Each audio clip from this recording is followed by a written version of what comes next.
pack rats? Call 800-965-1298. 800-965-1298. 800-965-1298. That's 800-965-1298. Blackford Veterinary Surgery Referral specializes in surgeries not regularly performed by your pet's general veterinarian. They're currently accepting referrals from vets all across the country. With their newly renovated state-of-the-art surgery center and highly trained staff, clients can rely on professional and thorough care. If your vet says that your pet needs surgery or rehab, ask for a referral to Blackford Vet and let them get your best friend back on its feet. Located conveniently in West Knoxville. For more information, visit blackfordvetsurgery.com. It's the Chase! It's the Chase! Live 1 to 3, Monday through Friday on Fan Run Radio, Fox Sports Knoxville. Listen to Chase and his friends on WKGN. It's the Chase! It's the Scruffy City! Listen to his friends, and his friends are on WKGN. I'm always taking your calls on the Tennessee Vols. It's the Chase! It's the Chase! It's the Chase! It's the Chase here at Fan Run Radio, Fox Sports Knoxville, coming to you live from the White Claw Hard Seltzer Studios on a beautiful Wednesday here in East Tennessee. The Chase with Chase Thomas, that's me. And over there, Fall Report Zone, Ryan Sylvia back in the saddle.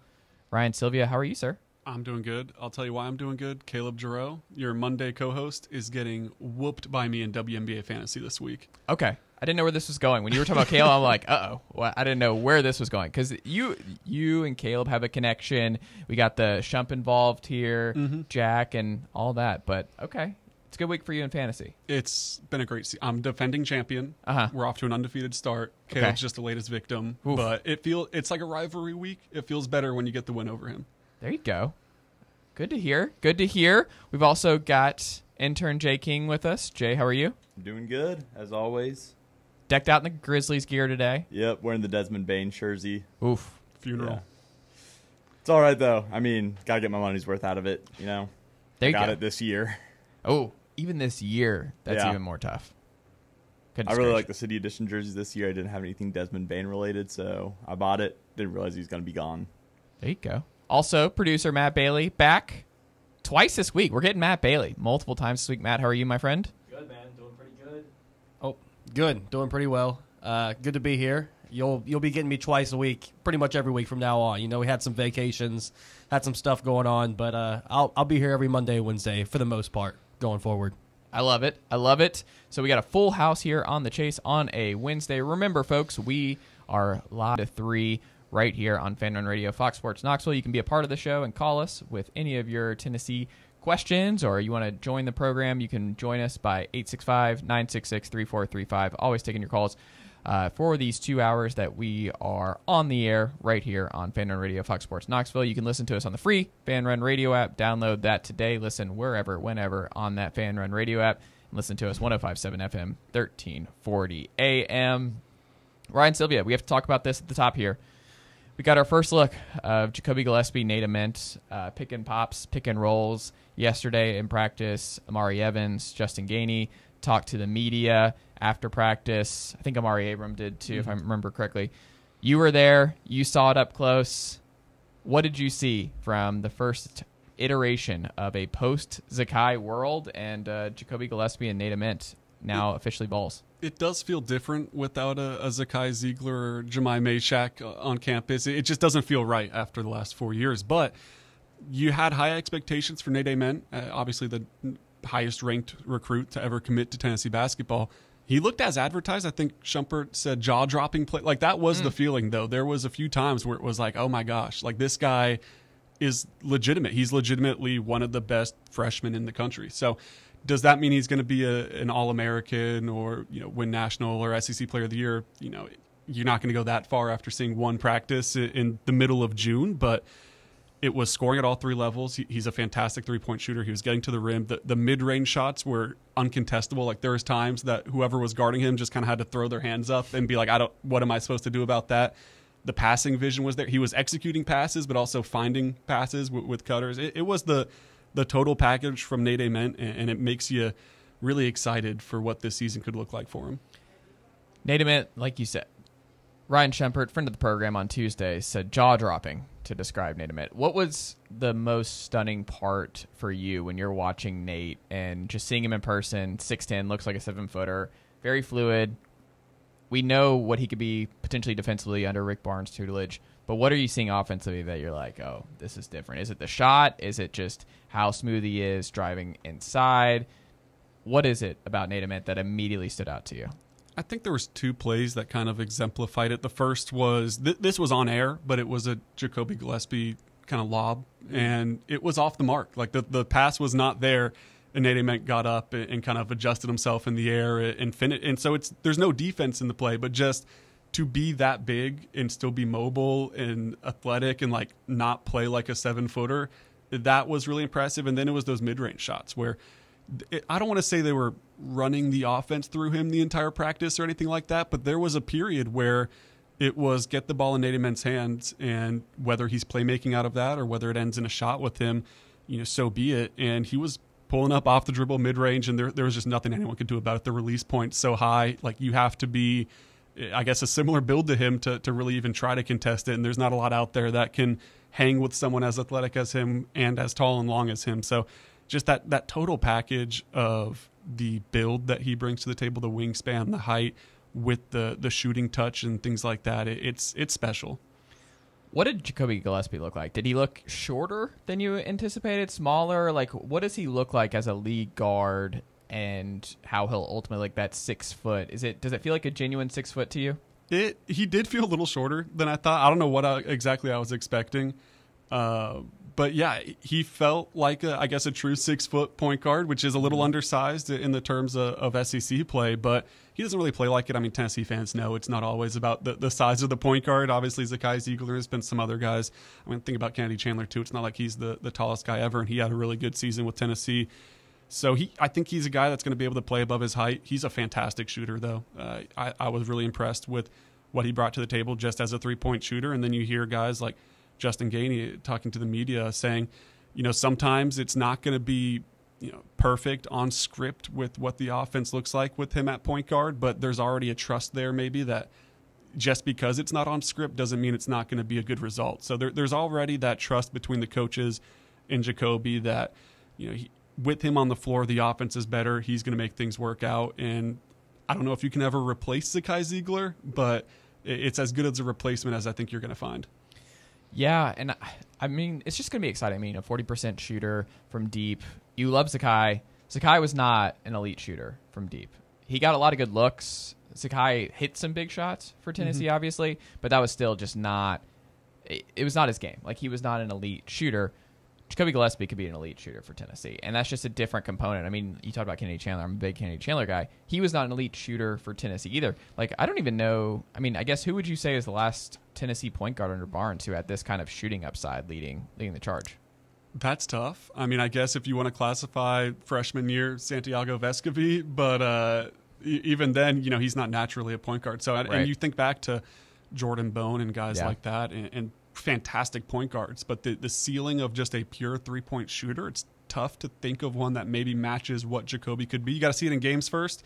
He's put it on paper while he was with Maryland in Big Ten play, but it'll be interesting to see how that translates to Tennessee, because the ceiling is certainly there, and he looks comfortable so far, and he hit a lot of shots during practice.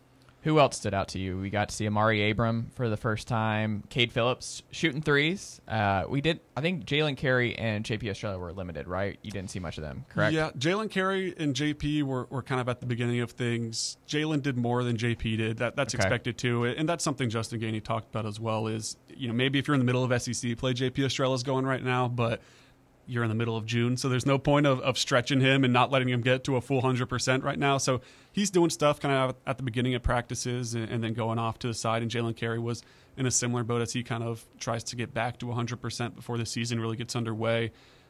I liked what Jalen Carey caught my eye, though. I don't know what it was about him, but just throughout practice, while he was participating, I found myself watching him, Cade, JP, even Field. They were all getting reps in from deep, which is interesting. I don't know how much that you'll actually see that during the season, but on June 17th, they were getting up shots from range. So that I guess that's something to keep in mind going forward, is maybe they do try to get some stretch 4s, stretch 5s in there that weren't previously that.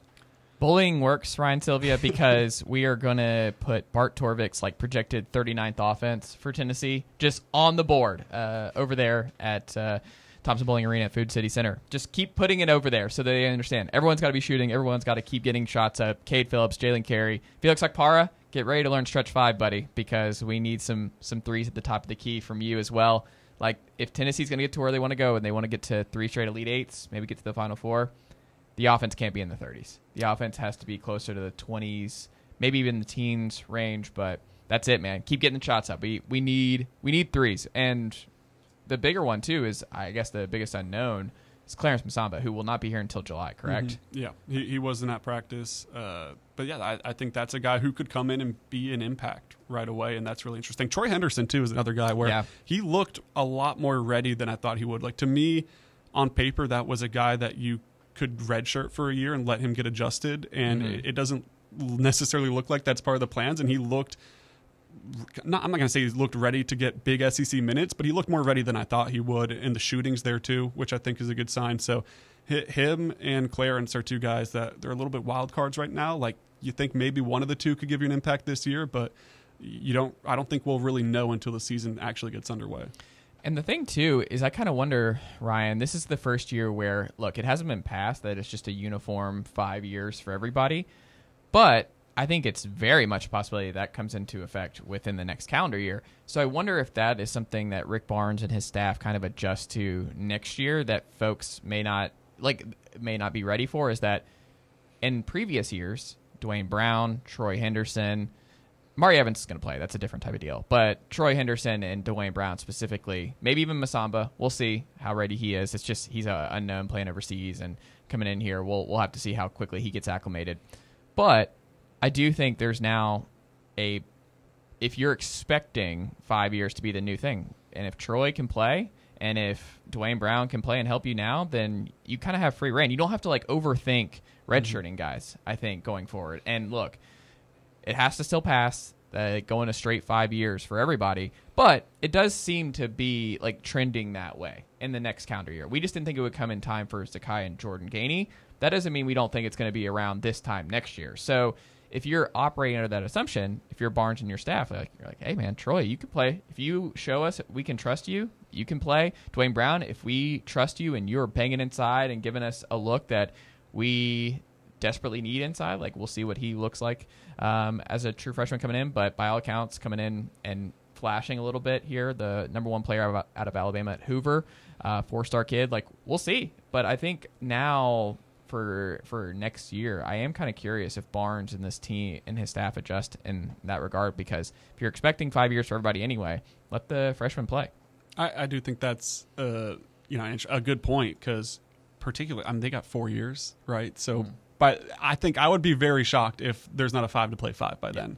So even if it's not this next offseason or the offseason, still down the line, that would be on the table. So you don't have to protect guys anymore. Yeah, and that'll come into play in football too, which I think is interesting, where you don't have to balance around those, did he play 4, did he play 3? It kind of maybe gives coaches a little bit more of free reign to, like you said, just let those guys play. And that's kind of what you already have in baseball that you like, is that most of those guys, Manny Marin, you got 2 years probably. And you already kind of know for so many of those guys, especially with Vitello creating as many MLB draft prospects as he has, they're going to be in and out. You just get them in right away, and you don't have to worry about, hey, they're a freshman, we have to redshirt them. And that's part of the appeal, I think, for baseball, is you don't have to wait on these guys. If they're ready to help you, and you might not have them for long anyway. So you might as well just play them. So I think you're going to see that in basketball and football.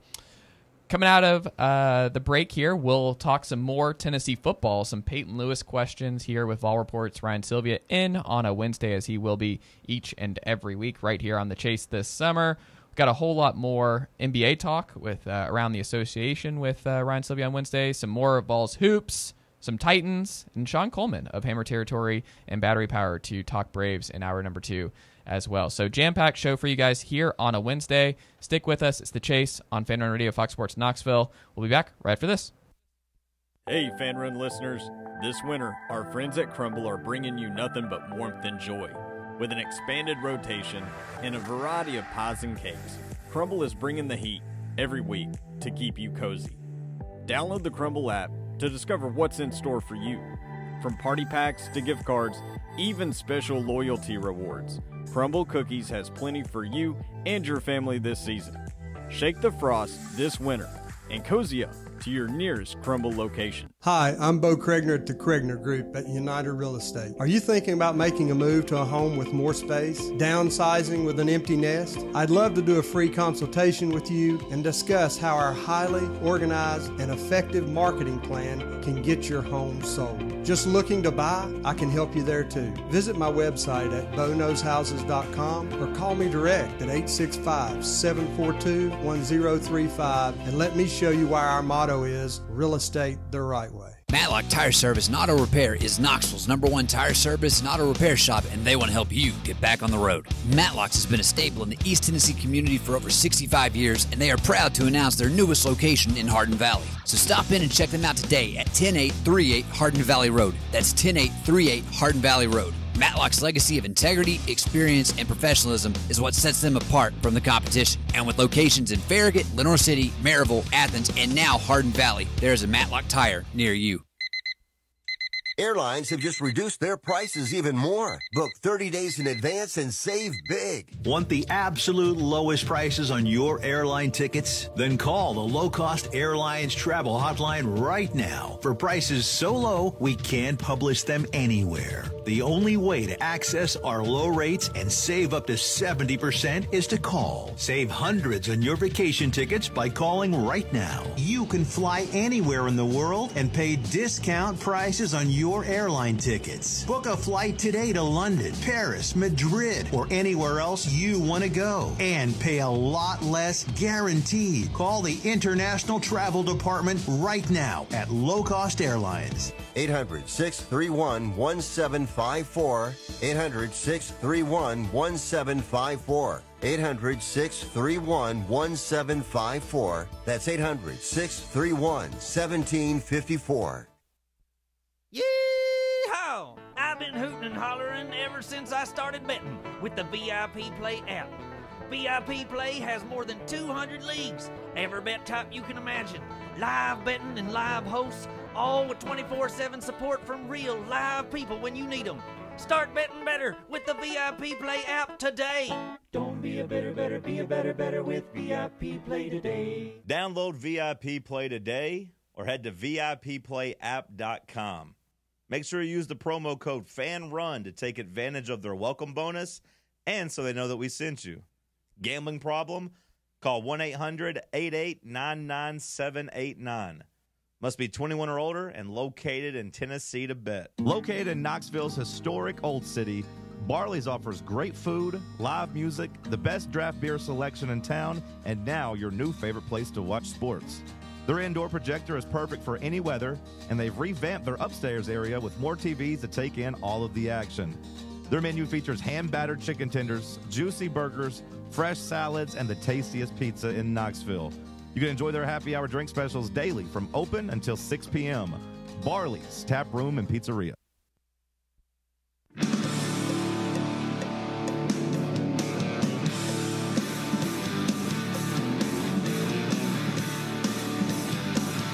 It's The Chase here on Fan Run Radio, Fox Sports Knoxville. Listen to us on the Fan Run Radio app. It's free. Listen wherever, whenever. Download that today. You can also listen on FM 105.7, AM 1340 as well. So many different ways to get in touch with the show. Listen to the show. You can also call us. Always taking your calls at 865-966-3435.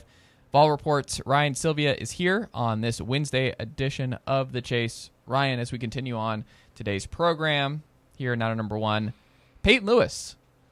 A lot of RB questions post Dylan Sampson for the first time in the Josh Heupel era in 2024.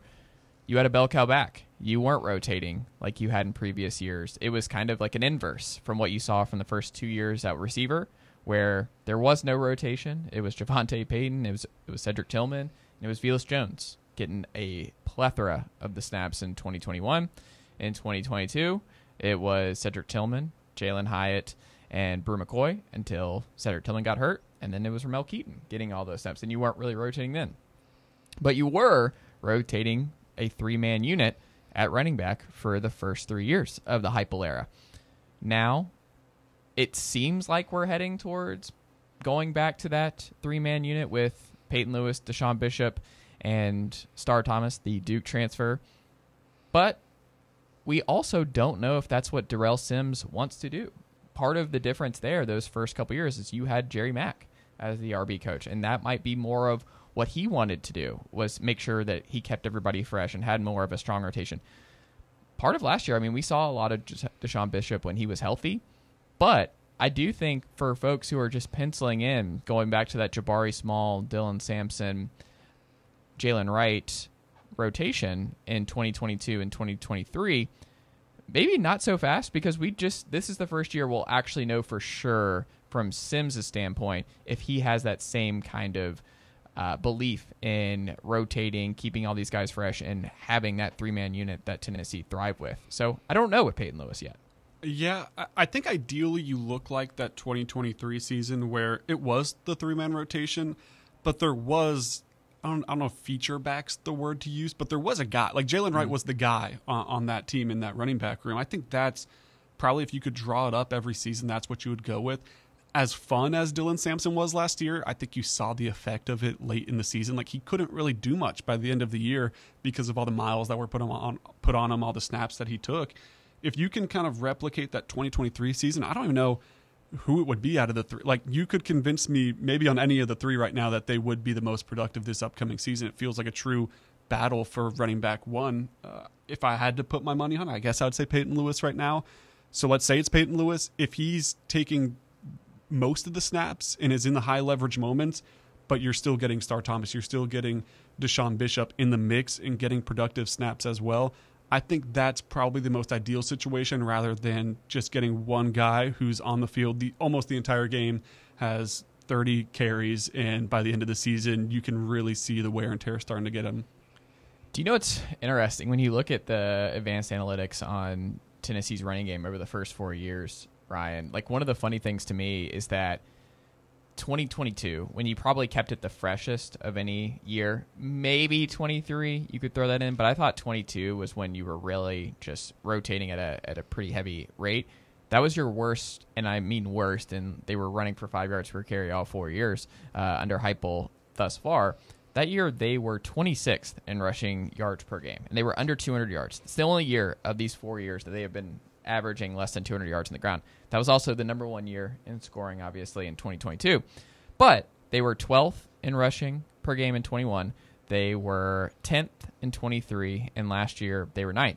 One of the interesting things, too, about when you look at 23 and 24, like you said, you had that 3-man rotation then. Last year you had the bell cow back with Dylan Sampson.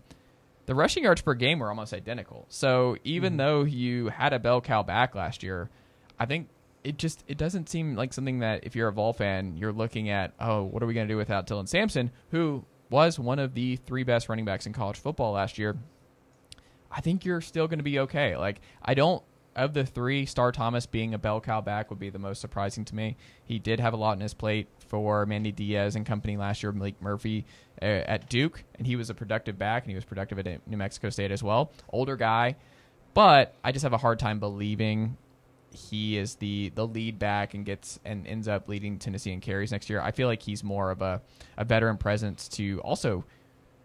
You don't want this to be the case, but Deshaun Bishop has not proven that he can stay healthy for you over the course of a full calendar year. DeJuan Morris, true freshman out of Oakland, maybe he factors in, because we have seen, Dylan Sampson got some snaps as a true freshman in 2022, and we all remember that missed block against LSU where Hendon got crushed, and that was the last we saw of Dylan Sampson for a while, because pass blocking is just a big part of the deal, and you've got to be able to block, which is another reason that Star Thomas, I think, is going to be a factor, is you assume he's going to be a good blocker. But part of the reason Deshaun Bishop was able to see the field early is Deshaun Bishop is a willing blocker. Deshaun Bishop is also just, he has so many snaps as a running back. Like, he knows what he is doing. That man obviously set all kinds of records at Tennessee and at the high school preps rank at Carnes. But his whole thing is health. Like, he went down early in 2023, so we didn't see him at all then. And then last year, he was in and out of the lineup. Like, he was banged up again. So he's a good player. I like Deshaun Bishop a lot, but he hasn't stayed healthy yet. So until he proves that he can stay healthy over the course of a full season, and look, Peyton Lewis, he wasn't fully healthy all last year, and you're not going to have running backs who are just feeling great. I mean, look at Dylan Sampson towards the end of the year. Like, the Vanderbilt game on, like, towards the end, he wasn't the same in the Ohio State game. So it's just hard for backs to stay healthy anyway, especially over the course of the gauntlet of an SEC schedule. But I do think it's worth noting that Peyton Lewis, highest-rated running back you've brought in the Heupel era thus far, has all the tools out of Salem, Virginia. You like a lot. He flashed a little bit last year. I don't know. I think it's kind of exciting to see where he goes, but it would not surprise me if Peyton Lewis, because of Bishop's uncertainty with his health, Star Thomas being more of that Bishop role last year, where he comes in to supplement when Lewis is gassed, but he did it with Sampson last year. That also wouldn't surprise me either. We do not know that Darrell Sims wants to do a real true trio committee 30%, 30%, 30% type deal. Yeah, I mean, you still think it's going to be somewhat of a committee. Like, it might not be that full, like 1/3 for each guy, but it definitely feels like we're on track to see all three guys play a reasonable role this year. Peyton Lewis came on strong at the end of last season, though. Like, he very well could be that guy that starts to push more towards that 50%, I guess, compared to the true 1/3 split. Like, you look at what he did against Ohio State when Dylan Sampson wasn't at full health, and he 77 yards on 10 carries, 7.7 yards a pop. He caught a few passes as well. Like, that's production from a true freshman in a playoff game against the eventual national champion with the bright lights and everything that goes into it. And I thought he performed pretty well. So if he can build off that, if he can continue, not that he needed to work on, his body too much getting to campus, like, he came jacked, but if he can continue to, use the benefits of a college weight room, then it feels like he's a guy that's on track to take a nice step forward. And then I could see us being here a year from today and talking about how excited we are to watch a guy like Peyton Lewis going into his junior season.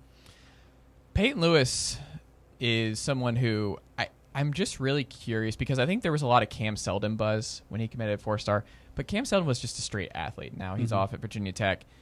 Peyton Lewis, highly productive speedster, but he's also bulked up in a major way. He looks like a complete back. And I just think what's going to really benefit him too is he's just coming in right after Dylan Sampson, where everyone would understand with Tennessee, where they're like, look, we had an all-time great season from Dylan Sampson. Like, that's hard to replicate.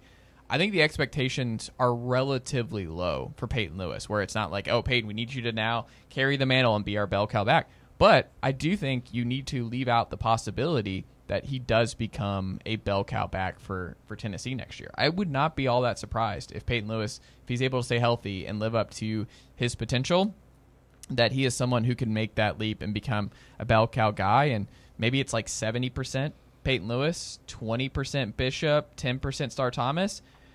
That would not surprise me in the slightest. I can't imagine it gets close to what we saw with Dylan Sampson last year. Like, that was, I don't think that Tennessee was the most comfortable with that. Like, it was your best chance to win a lot of football games, so you went with it, and I don't think you regret it. But I think in an ideal scenario, you wouldn't have to rely on him so much. But it's also, if you're playing at the level that Dylan Sampson was a year ago, it's tough to take him off the field as part of it too. And if he's someone that's demanding the ball and wants to be on the field and is running as well as he was, like, you also understand, even if you're comfortable with some of the backup guys, to just leave him in for as much as he was. But it just, to me, it feels like the ideal situation is even a little bit 2021, where Tyon Evans was the guy in that running back room when he was healthy and when he was playing, but you were still able to rely on some of the other guys. 2022, you go away from that a little bit. There didn't feel like there was as much of a guy, but 23, there was Jalen Wright, and you could fall back on some of the other guys, but you had that feature guy. I think that's the ideal situation for the running back room, is you have the go-to guy for almost every game. Like, some games you're going to just ride the hot hand and it's not going to be your go-to guy, but for the most part you do have a guy, and then you just kind of relieve him at times when he needs to be. But games on the line, you're up 6 points and you need a first down to ice this one, you know who's on the field, and most games it's going to be that same guy. Tyon Evans has one of my favorite Tennessee football games in a long time against Mizzou. I don't know if y'all remember. He torched them. Mizzou fired their defensive line coach after that game. Like, after the game, because of what Tennessee's offense, specifically on the ground, and Tyon Evans, did he have a 90-something yard touchdown run? I want to say he did. It was definitely over 80. Yes. And he had a great game against South Carolina that year, too. That's right. Like, the beginning stretch of SEC play, he looked incredible. And then he just was not on the field. Well, you know what's funny too, when you go, like, there's just so many great what ifs, and those guys who were part of that last Pruitt staff and had to make the decision, like, do we stay and take a chance on Heupel, do we not? Eric Gray was the one where, man, I wonder if he's like, that was a whiff. I should have stuck this one out, because Eric Gray in this scheme, and I mean, he was super productive and a really, really great ball with stack boxes, below average quarterback play, bad offenses, and he was still able to make it work. If you had a rotation in 21 of Eric Gray, Tyon Evans, and Jabari Small, and you may have had, because I think Gray would have had another year of eligibility too after that. Everyone looks at Chandler because Chandler's still in the NFL, and he went to UNC out of that group, but I didn't think he had the upside. He felt more Jabari Small to me. The big play hitter was Eric Gray, and if Eric Gray stayed around on that 21 team, like, you still went 7-6, and it was still going to be a transition year of sorts, but I do kind of think Eric Gray would have really, really popped under Heupel. And I feel like Chandler gets brought up more, and I'm like, Eric Gray was a much better running back and would have been a much bigger deal. He was just kind of a victim of the timing. Like, it's just tough. There's a few guys like that at multiple positions that you could look at, and you could look at that pretty much anywhere when there's a coaching change and all of a sudden the team gets good. It's like, man, you wish you could have just plucked out a few guys from that old staff and put them on a competing team. Like, you wish Juwan Jennings didn't have his best years under Jeremy Pruitt. I'm not saying he would be a prototypical Heupel offense guy, but you at least wish he was on some very competitive teams, because, I mean, the guy's just a winner. Like, he willed that 2019 Tennessee team to being even remotely good. So you just wish you had, maybe a better staff and maybe some better Tennessee teams to play on. There's some brew to Juwan Jennings. I mean, I think it would work. Like, I think he would have been okay. Make it work. He's not going to fly down the field and burn everyone 80 yards down the field, but like in those Brew McCoy type of, use him as a blocker when he used to catch some screens and just try to roll up field for 8 yards, and then also just physical over the middle and stuff. Like, he would definitely make any system work, but he just wished, like, I guess he had the 2016 year where he caught the Hail Mary, but past that, it was just some tough Tennessee teams that one of the better receivers in recent history had to be on. That'd be a fun summer offseason talk of just who of the 21st century, which Vols would have thrived the most under Heupel that had okay Tennessee careers. Tyler Bray. That's interesting. Gunslinger, sure. I don't know, because part of me thinks what we've seen, and this is part of the reason I am not a Joey Aguilar believer in 2025 for Tennessee, is I think the best version of a Heupel quarterback is a machine. Like, someone who is so how can I phrase this? He is so cerebral. Inside the system. Yes. Yeah. So cerebral that it's just quick moves, like, oh, nothing there? All right, I'm taking off 7 yards, going to keep this drive alive. I'm not going to, if something's not there, if someone's not open on our, like, just on the outside quick, I'm bailing quickly, or I'm throwing it away, whatever. Doesn't turn the ball over, obviously, but also super high completion percentage, just super efficient. Like, just someone who has a complete mastery of what Heupel, Halsley, and company want from them. I think that's still just the best version of this Tennessee offense. The thing that you want, though, and I love Hendon Hooker, the one thing is, like, you want 5% of, like, the gunslinger. Like, you want 5% when things break down, because they will break down at some point. Like, in the Georgia game, Jalen Carter was going to beat Jerome Carvin and company and Spraggins wherever he was lined up in the interior, where, like, you had to do something else. Like, that was one that's just kind of the spot that you were in. Like, most games, you will not need to be that kind of guy where you have to make plays outside of structure to thrive in Heupel's scheme. But there will come a game or two where you're going to have to do that. And, I mean, you saw at Alabama with Joe Milton, when he started putting his head down and lowering his shoulder on the road in Tuscaloosa, it was like, oh, this is a different Joe. Like, if Joe's going to run some speed option and Joe's going to utilize his size where he has the same exact frame as Cam Newton, that's a different type deal for Milton and what this offense can be. So I don't know. I do think Tyler Bray would have been potentially fun here. I think the one that kind of, I have no idea, because part of me thinks he would thrive and part of me thinks that it would not work at all, is Josh Dobbs. Because the passing part of it, I don't know if he would have operated within that kind of structure as well, but I think he would have been so good running the football and just when something's not there, making quick decisions, obviously super smart. Dobbs is the huge one to me that I have no idea. Either he would be a fantastic hypo quarterback, or I don't think it would go well at all. I just have no read on how Dobbs would have done in Heupel's game. That's the guy I was thinking of the whole time you were describing the perfect Tennessee quarterback in the Heupel system. It was like Josh Dobbs could be that. And I think that's the guy that most people bring up when they talk about who would be a guy from the past that would be successful right now for Tennessee is Josh Dobbs. And it's because of the playmaking ability. It's because of the arm, the accuracy. I agree to a certain extent. Like, maybe it wouldn't have worked out as well as you would dream it up, but like the talent, the attributes are certainly there that it could have been a really good fit for him in Heupel's offense. I think Trevor Lawrence, if he went to Tennessee, would have been a great one. Oof, all right. Sure. Well, we're talking at least Tennessee yeah, quarterbacks. Okay, fair enough. Now, if we want to go guys who could have been Tennessee guys, who, I think that picture of Trevor Lawrence in the Tennessee jersey, yep. That one hurts, man. Cartersville legend, Jacksonville Jaguars QB1. That Knoxville one's native, or he grew up in Knoxville. At least was born there. Crazy stuff. Cartersville, not far. Straight down 75. Yeah. Big what if. We'll come back here on hour number 1 as we wrap up with some NBA talk around the association with Ryan Sylvia of Vol Report. We'll talk some KD trade ideas, as that's seemingly picking up steam and going to be one of the themes of the summer, and some more NBA talk here as we wrap up hour number 1 right here on The Chase. Stick with us right here on Fan Run Radio, Fox Sports Knoxville, 105.7 FM, AM 1340. Listen to us on the app. It's free. Download it today. We make it easy to save money. Get access to thousands of discounts on shopping, dining, and travel with the C&B Plus Perks account. It's a powerful new way to save money with roadside assistance, cell phone protection, identity theft protection, and credit monitoring. Banking at C&B has its perks. Call or stop by a branch for more details. Citizens National Bank. Banking never felt so good. Member FDIC. Hey, Pack Rat. Yeah, you. Are you moving cross-country and you just don't know who to call? Call us right now. Listen, you've probably seen one of our containers in your neighborhood. But did you know that we can help you move anywhere in the United States? It's real simple. We'll drop a container off at the location you tell us to bring it to. You pack up your valuable possessions at your leisure. They stay safe right in your home. And when you're ready, call us. We'll come and pick up the container and give you a scheduled date of when your furniture and the other possessions will be at your new home. So if you're moving across country or across town, be a Pack Rat. Join the Pack Rat family. Call Pack Rat right now for your free quote. See y'all later, Pack Rats. Call 800-965-1298. 800-965-1298. 800-965-1298.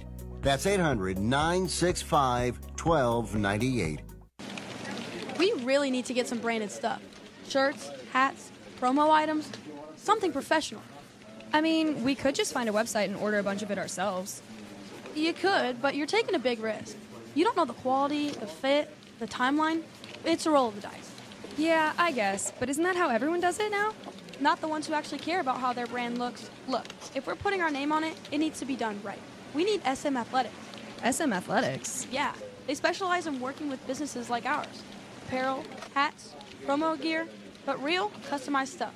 They actually care if it turns out right. Probably a lot better than getting stuck with 100 t-shirts with crooked logos. Exactly.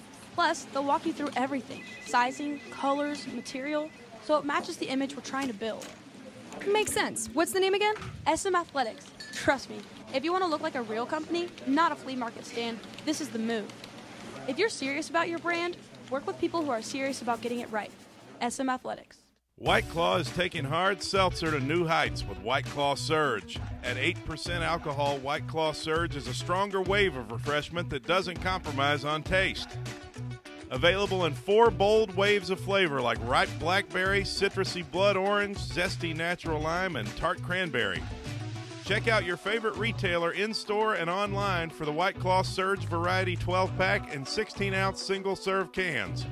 White Claw Surge. Please drink responsibly. Ready to launch your career? Axle Logistics is a leading third-party logistics company where excellence is an energy. With an award-winning culture, Axle proves that positive outcomes come from a positive environment and a work hard, play hard mentality. At Axle, the drive for success is infectious. And with an uncapped commission structure, hard work isn't just noticed, it's rewarded. For those with big goals and even bigger dreams, Axle Logistics is the place to start your career.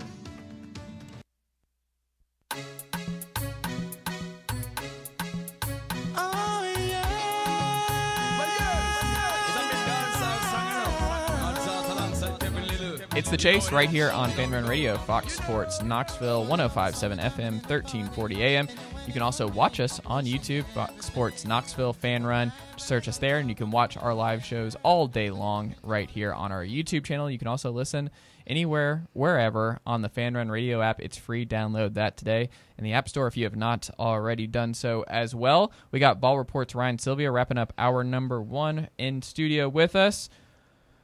Ryan, we've got some NBA talk to get into here, and the big thing to me in our Around the Association segment that we'll do every Wednesday with Mr. Sylvia right here, the Heat, the Rockets, and the Spurs are the big three that are rumored to be the teams that Kevin Durant is most willing to sign a long-term extension with after this year. And if you're going to give up a lot of draft capital, it makes sense that you're a team that you think you can lock Kevin Durant up to whatever a long-term deal is with Kevin Durant at this point, going from Golden State to Brooklyn to Phoenix now. We'll see if this one sticks. But who makes the most sense of those three teams to you, Ryan Sylvia? The one I love is Houston. I love doing the close your eye test. You close your eyes and you just try to imagine that guy on that team lifting a trophy or doing whatever. To me, close your eyes, Kevin Durant in a Rockets uniform just fits for some reason. Mm-hmm. So it's hard for me to get over that. But I just kind of like the fit on the depth chart as well. Like Fred VanVleet's someone that can play alongside a guy like Kevin Durant, I feel like. You look at, Alperen Sengun, Dylan Brooks. Those are guys that I feel like would mesh well with the superstar. You just kind of have to figure it out with maybe Jalen Green and Amen Thompson. Not that they can't do it, but maybe not the easiest fit compared to those guys. But that just feels like a nice scenario. If you're the Rockets, you're going to have to give up the draft capital. Maybe you'll lose some of those young guys, maybe like a Reed Shepherd or something if you really want to get it done. But the fit just feels like it works. Even if you give up picks, you still have a lot of young talent on the roster, so you're not completely jeopardizing your future as much as it might feel like it if you do have to give up a bunch of picks. That's the team right now that I'm not even a Rockets guy, but I don't know why I'm rooting for that fit, though. It just feels like it'd be fun. The Rockets would definitely be fun. He'd have to play defense. He'd have to be locked in. Ime Udoka, that is a defense-first team. What's interesting, too, is they went super old school with the way they handled their bigs with Sengun and Steven Adams, who they just locked into a multi-year extension. And that was one of the weirder things when you dove into the advanced stats this NBA season was you would think in 2025 Adams and Sengun would not have a great plus-minus together on the court, but they did, and they just pulverized teams with that lineup. They just have too many guys. They're in that spot where the Magic are in the East, where the Magic had to consolidate a little bit, where they had to move on some of these young guys, and that was Cole Anthony and who was the other one? I just forgot. KCP. Well, he's not really a young guy. No, but Cole Anthony in the first-round picks, you have to move on from some of these picks. The Thunder are going to be facing this summer and going forward. Is you kind of have your team now. It's Jalen Williams, SGA, and Chet Holmgren. You can't just keep accumulating these lottery picks and just keep plugging and playing this. Just at some point, you have to trade these picks for vets to really help you win now. And, they signed these guys outright, and Alex Caruso and Isaiah Hartenstein. But I do think the Rockets make a lot of sense depending on who they would have to give up. Jabari Smith seems like the one because he'd be blocked by KD in this spot. But Jabari hasn't really showed you that he's, even being a high lottery guy, that he's a franchise cornerstone. The Jalen Green part of it, I feel like he's a very mercurial guy and someone either people really like or are just completely out on. And I don't know where I'm at with Jalen Green. Fred VanVleet, you're nearing the end there. Reed Shepherd was not a factor this year, so you don't really know what you have in Reed Shepherd at this point. So I don't know. They're in a weird spot. The only thing you know for sure is Thompson is absolutely a dude for you. You know Sengun, do Steven Adams locked in? Like, they have a lot of intriguing assets, but they do have to start making decisions on some of these young guys. And I just think, I don't know if they're a KD away from winning the title. And there's just nothing safer than going to the East if you're Kevin Durant, going back to the East. That's true. And Miami with him and Bam and probably Tyler Hero. I have a hard time believing the Suns are going to bring back, like, what are you going to do? Tyler Hero and Devin Booker in the backcourt? I have a hard time believing he's coming back in any deal, and you're not getting Bam Adebayo for him. Maybe Khalil Ware, but he looks like someone they really like, so I would be very hesitant to move on from Ware at that point. It feels like it'd be a Wiggins and Rozier type deal and some picks and maybe one of these other young guys, but I don't know if that wins the East. But, man, I don't want any part of Kevin Durant and just on a great defensive team around him with Bam and Ware and Hero and company and Yami Jaquez at the point. Like, that would just be a pain, and a team that, remember, no one just keeps putting the Heat, obviously with Jimmy Butler, they just make the finals, and you're like, how did the Heat make the finals again? Like, it wouldn't be all that surprising with how open the East is if you add Kevin Durant into the Miami, the Heat culture, that they don't win the East next year. So for me, and if I'm Kevin Durant and I want to go out to the finals, the cleanest path is probably to Miami, and you might have a great defense around you where you don't have to be the vocal point there and have to do a whole lot, because that's just a defense-first identity, and you'll be coaching to one of the best in the NBA and Spo. I think the easiest path would certainly be the East. The one I don't like is the Spurs. I don't love that fit there. Yeah. It feels weird to me. I would not be a big fan of that one actually coming to fruition. Yeah, the Spurs one, they've gotten weirdly lucky, obviously, in the lottery. So now you're having to make, like, Stephon Castle, obviously a home run hit. Victor Wembanyama, we'll see how he comes back, but obviously he's your franchise cornerstone. I don't really know how all that works because you just traded for De'Aaron Fox, so that is kind of a win-now move. They're obviously gunning for the postseason next year and wanting to start competing for a deep playoff run.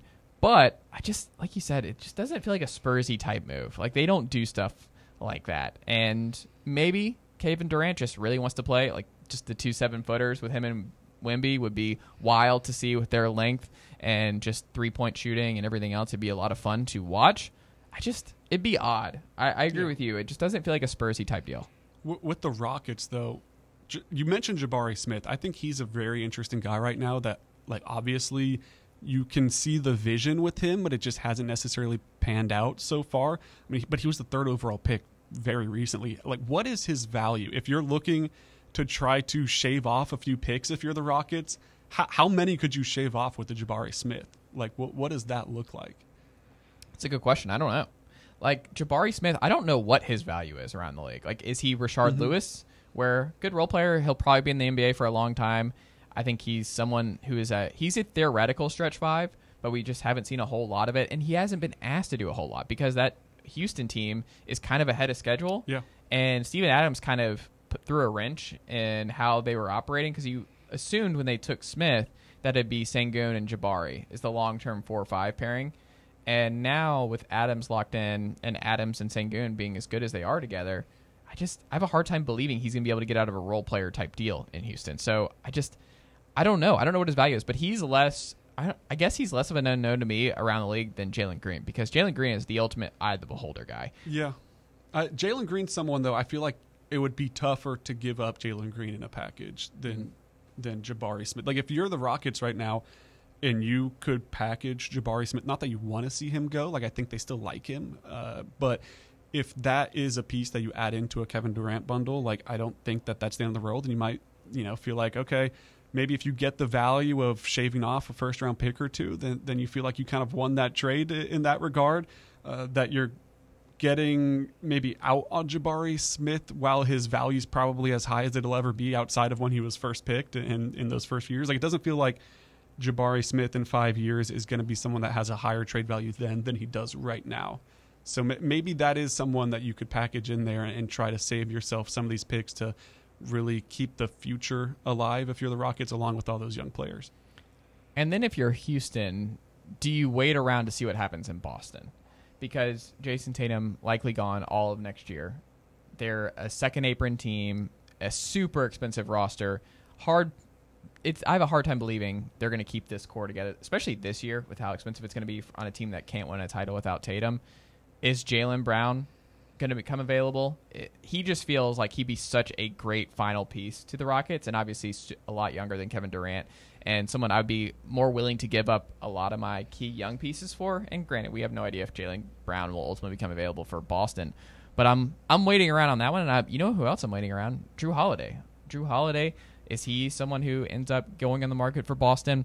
That is someone, if you're not sure what you're going to get out of Reed Shepherd yet, or you're obviously getting ready to move on from Fred VanVleet anyway, do you do that? I don't know. Like, I think if I'm Houston, I'm waiting around maybe to see what other young guys might come available where I can trade several of my young guys for someone who's closer or in their prime to kind of get us over that final hump. Because Kevin Durant just, what is his age now? Kevin Durant is 36, 37, I want to say. We're 36. Yeah. But 37 in September. Yes. So the prime is over. Kevin Durant's still an extremely efficient player. He was 26-6-4 last year. But we are on the decline for Kevin Durant, unfortunately. One of my favorite basketball players to watch of all time. But it's not going to get any easier for him to maintain his level of dominance in the NBA year over year. So we shall see if that is ultimately the case for him and where he ultimately ends up. But still TBD, but something to lock in on this summer in terms of the Kevin Durant sweepstakes. In terms of the Sixers, the third pick here, for all of our big college basketball NBA fans here, Ryan, the Sixers, I think, have the most confusing path here this summer because they had the season from you-know-what, where they expected to compete for an NBA championship this past season. Mm-hmm. They missed the playoff season from you-know-what. Joel Embiid, not healthy. Paul George, not healthy. Tyrese Maxey, still an all-NBA player. But you have no idea where you are. You get super lucky if you're Daryl Morey in the draft this year. But if you don't, like you fall out of the lottery or something, you fall out of the top 10 range, are you selling off? Are you trading Paul George and doing a teardown? Are you trading Joel Embiid? But now that you have this option, you're kind of faced with where the Warriors were when they had the number 2 overall pick. It's like, do we keep playing the long game and just add another guy because we can't plan on Joel Embiid 2 years from now? Like, he's a year-by-year guy at this point. Super, super great player, obviously, MVP. But the injuries are starting to mount up, and Joel Embiid is just kind of – we talk about some guys where it just feels like once it's over, it's going to be like over like that for him. And I just feel like as long as Joel Embiid is – as long as he is a Philadelphia 76er and playing the way that he has still shown when he is available, still a guy you can build around for the foreseeable future, but still just a bad injury away from really not certain what you have with Joel Embiid.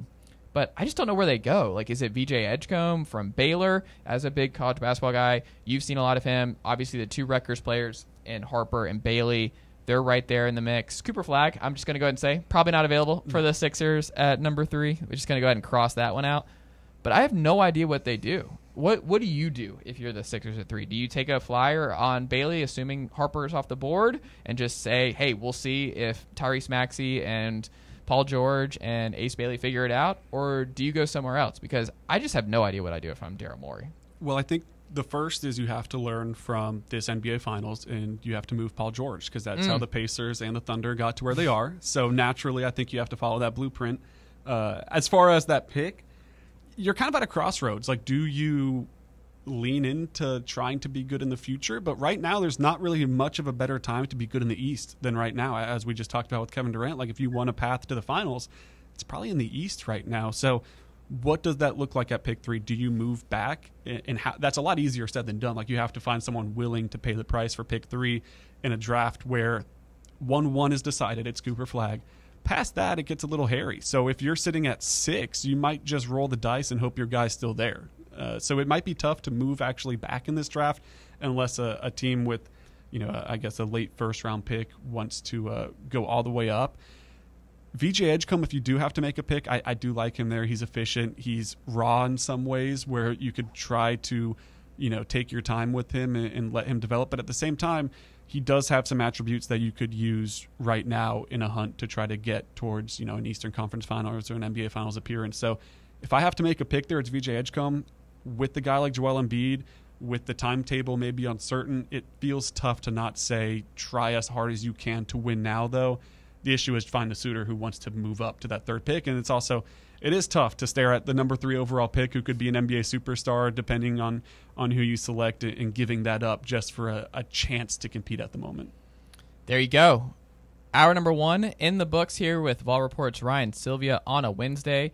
Hour number 2, we'll talk more Tennessee men's hoops. We'll talk some Lady Vols hoops as well, and then we'll talk some Titans trending up and down with our Titans fans in the building right here, along with Sean Coleman of Hammer Territory to talk some Braves in hour number 2. So jam-packed hour number 2 here on The Chase, Monday through Friday, 1 to 3, right here on Fan Run Radio, Fox Sports Knoxville. Stick with us. Hour number 2 coming up right after this.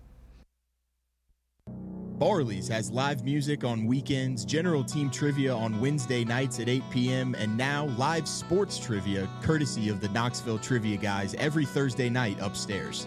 The game starts at 7 p.m. and is free to play for everyone, so head on down to the Old City and show off your sports knowledge and win gift cards to Barley's. Use those gift cards to buy some delicious food and drinks, and you can take it all in with their wide selection of TVs and indoor projectors. Barley's Tap Room and Pizzeria. What's the difference between an ordinary EV and a Mercedes-Benz EV? The feeling. Electric is what gets you there. Mercedes-Benz is what moves you in ways no other automaker can. Feel the freedom of the superbly versatile 7-seater EQB. Revel in the inspired, customizable comfort of the EQE sedan. Sense the brilliant intelligence of the EQE SUV. Discover the boundless capability of the EQS SUV. And luxuriate in the flagship meets spaceship magnificence of the EQS sedan. Every Mercedes-Benz electric vehicle offers the very latest MBUX voice-activated AI software, as well as remote access to a whole host of functions via the Mercedes Me Connect app. The vehicle's electric, the feeling all Mercedes, the choice all yours. Test drive a Mercedes-Benz electric today at your local dealer, or learn more at mbusa.com/EQ. 105.7 FM, 1340 AM. Online at fanrunradio.com and streaming on the free Fan Run Radio app. This is Fan Run Radio, Knoxville. This is Coach Josh Heupel. In football and life, you need a solid defense to protect what matters most. That's where Farm Bureau Insurance of Tennessee comes in. Score peace of mind with Farm Bureau Insurance, the official insurance of the Vols. They're your line of defense. FBITN.com. This is Baseball VFL Cody Brown. Farm Bureau Insurance is the official insurance of the Tennessee Vols. I'm here to be that line of defense for all your insurance needs. Give me a call at 865-992-3871 and go Vols. Are you ready to show off that confident, radiant smile you've always dreamed of? Well, here at Knoxville Smiles, we're ready to turn your dream into a reality. At Knoxville Smiles, we're more than just a dental practice. We're your partners in achieving optimum oral health. From routine cleanings and checkups to advanced cosmetics and restorative procedures, we offer a wide range of services in an environment that makes every visit a positive and comfortable experience. At Knoxville Smiles, it's about more than just treatments. We're focused on creating a welcoming environment where you feel like family. Our state-of-the-art facilities are designed with your comfort in mind, and our friendly staff is always ready to address your questions and concerns. Don't wait any longer to achieve a beautiful smile you deserve. Schedule your appointment at Knoxville Smiles today and take that first step towards a healthier, happier you. Call us at 865-539-1776 to book your appointment today, or just visit our website at knoxvillesmiles.com. A brand built in Tennessee and born from the love of the game. Inward Half revolutionizes golfing comfort. Crafted by a former pro and dedicated enthusiast just like you, our luxury performance wear guarantees you stay cool and comfortable through every swing and every day. We're not just a brand. We've set out to create a lifestyle for those who understand that impeccable style and premium performance are a hole-in-one. Enjoy the walk-in with Inward Half. Planning for spring at Lowe's means big savings on outdoor power equipment, and Lowe's knows nothing feels better than free. Buy one select Ego string trimmer, leaf blower, or mower kit. Get one select 56-volt battery free. That's up to a $299 value. Power through spring with Ego, the #1 rated brand in cordless outdoor power. Because Lowe's knows home improvement. Valid through 4/3 while supplies last. Selection varies by location. When When it's past high noon, it's time for a vodka soda made with a vodka you've actually heard of. I'm talking White Claw vodka soda made with White Claw premium vodka. JB Smooth only drinks vodka soda made with the world's smoothest vodka. And you can too. Pick you up a bottle of the triple wave filtered vodka that's been distilled 5 times. White Claw premium vodka comes in 4 flavors: black cherry, mango, pineapple, and just vodka. You haven't had vodka like this. No one has. White Claw premium vodka. Please drink responsibly. It's the Chase! It's the Chase! Live 1 to 3, Monday through Friday on Fan Run Radio, Fox Sports Knoxville. Listen to Chase and his friends on WKGN. It's the Chase! It's the Scruffy City! Listen to his friends, and his friends are on WKGN. I'm always taking your calls on the Tennessee Vols. It's the Chase! It's the Chase! It's the Chase! It's the Chase right here on Fan Run Radio, Fox Sports Knoxville. Starting off hour number 2, make sure you lock in on our free Fan Run Radio app. Listen wherever, whenever, right there in the App Store. Fan Run Radio, check us out there. You can listen to us on 105.7 FM, 1340 AM. We're also streaming on the YouTube channel, Fan Run Fox Sports Knoxville. Check us out there as well. And you can also get in touch with the show by calling us. If you want to call and talk some Tennessee basketball, as we're talking here today, 865-966-3435. Again, you can reach us at 865-966-3435.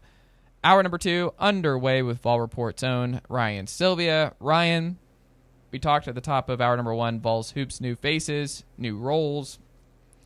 Jacoby Gillespie, we touched on him a little bit here. What was he at Maryland for Vol Hoops fans who were not diving into the Maryland tape last year with him and Queen and Rodney Rice as well? What was his role under Kevin Willard last year at Maryland? What does he bring to UT specifically? And what do you think he needs to evolve from what you saw at Maryland to be at UT and be the kind of leader, all-American type that Tennessee's going to need him to be? He was a efficient shooting point guard for Maryland, I think is a good way to put it, because he passed the ball well. He averaged just shy of 5 assists a game, which is a good number to be at. He didn't turn the ball over a lot. He was just a shade under 2 turnovers, so that could improve, but it's not bad by any means, especially with how much the ball's in his hands. Shot over 40% from 3, though, I think is the stat that Tennessee fans are going to like, and he looked like it at practice. You talk to people, and they say he's a great shooter, and he's going to come in and be able to stretch the floor for Tennessee, and that's something that I think this team could use. You're losing a Chaz Lanier. You're losing some other pieces like Jordan Gainey, who could shoot the ball really well, so you need someone to step in and kind of give you that push from range, and I think a lot of it's going to be from Jacoby Gillespie. So that's what he brings to the table. I think it'll be a similar fit at Tennessee, where he's controlling the offense, he's playmaking, he's shooting threes and hitting them at a nice clip. Where he's going to need to take a step is defense, but that's pretty much everyone that comes into the system, right? Like Rick Barnes has such a high standard on the defensive side of things that if you're not playing at an all-SEC defensive level, then he's going to want more out of you on that side of it. So not that he's a bad defender right now. Like, they wouldn't go after him in the first place if he was a bad defender, but I'm sure that that's been part of the conversations, is taking a step to being an elite defender. What's the biggest difference you think fans are going to see immediately going from Zakai to Jacoby?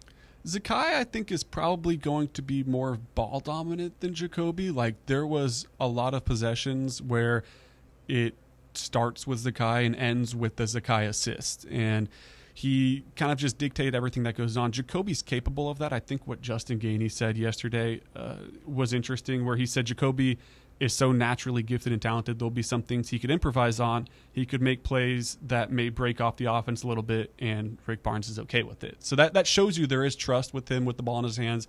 He is a great playmaker. He can create his own shot. But I think it'll be, especially with Nate Ament on the roster, where you're hoping if he pans out that a lot of the offensive possessions end with him with the ball, putting it up, that it maybe won't be as ball dominant as Zakai was, but obviously that worked for Zakai, and it could work for Jacoby if he does have the ball a lot, and it could also work if he doesn't, and he's stretching the floor, still being a playmaker, but maybe not to the extent that Zakai was.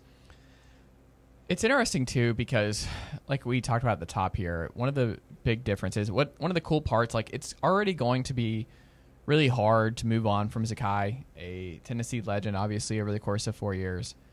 But if you ever want to replace him with somebody where it's going to be as seamless as possible, not because their games mirror each other, but getting a Greenville native, a kid who started at Belmont, and a great story of gradually working his way up through the ranks and then getting to finish at home in front of his fans, in front of his friends at Tennessee, I think is just a great story. And I think Zakai Ziegler was one of the best point guards in the nation last year. Zakai Ziegler was the heart and soul of Tennessee for sure.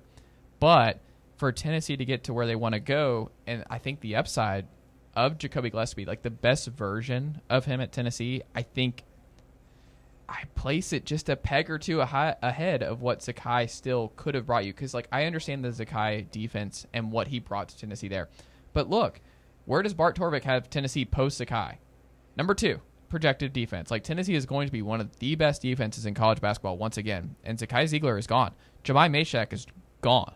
Your 2 long-term Rick Barnes stalwarts, your lieutenants, your core nucleus guys who kept the chemistry going year over year with turnover, they're out the door, and the projection models still love this Tennessee defense. Like, they still love what Rick Barnes has done over the years to just be able to, like, plug and play it. I understand it's going to be different moving on from Zakai and Jemai, but I do think Jacoby, with his shot and the kind of looks he's going to get, especially with Nate Ament, if Nate Ament can live up, and like you saw yesterday, it looks different with Nate Ament. If he is that kind of guy offensively, Jacoby's going to get a lot of good looks. He is someone who's going to be able to shoot threes at a high level, and they're going to need that to get the offense to where it needs to be. So for me, I think it's going to look very different. Like Zakai, he was just so ball dominant. These are not, like, this was part of what he had to do. Like, he didn't have to be as ball dominant 2 years ago with Dalton Connect. And I think the hope is Nate Ament can kind of be that for Jacoby Gillespie this year, where it doesn't all fall on him and Nate Ament is able to play above his age early on. That's the best case scenario for Tennessee's offense and just Tennessee season as a whole.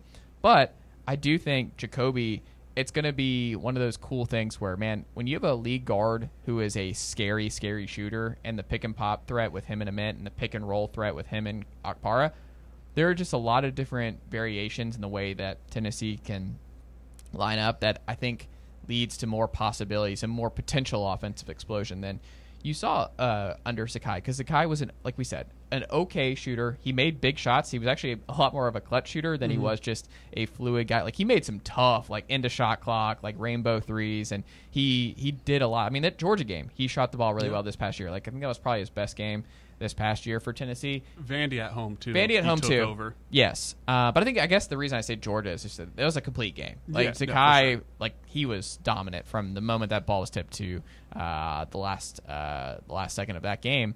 But for me, Gillespie's scoring upside, I just think it's something you haven't seen in a long time. And, I mean, even Kennedy Chandler, you talked about, he was not a three-point assassin in the way that I think Jacoby Gillespie could really be unlocked his final year at Tennessee.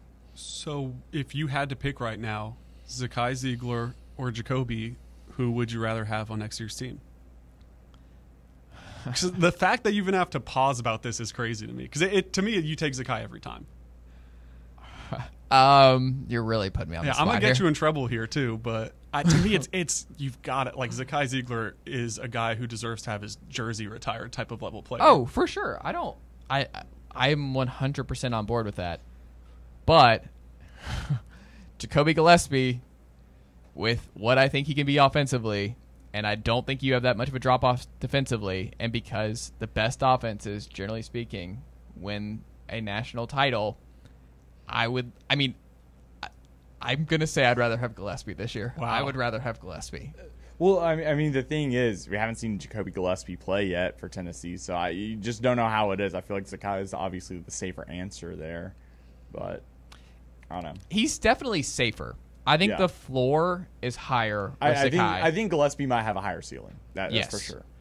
And I think when things break down in the half court, when things get tight against the Houstons of the world next year, Gillespie is someone I trust more in the half court to make big-time shots for Tennessee than I did Zakai. Zakai was someone who was still looking to – he was an assist-first guy. He was looking to find open guys. He was looking for Akpara on lobs. He was looking for guys open in the corner. Like, Zakai was an elite passer, an elite leader, elite defensive player. But I still think if I'm looking at big picture here, Tennessee in these tight Sweet 16, Elite 8 games where they need a bucket and they're looking around like, okay, Nate Ament's getting doubled. Nate Ament doesn't have it going today. You need somebody else to flash and hit some key big shots for you. I think Gillespie is someone I trust with the ball in his hands in those moments. So is that because of the pieces around next year's team? Like, would you have taken Jacoby over Zakai last year or the year before? No, I wouldn't take Jacoby last year. I think Zakai was the DK year.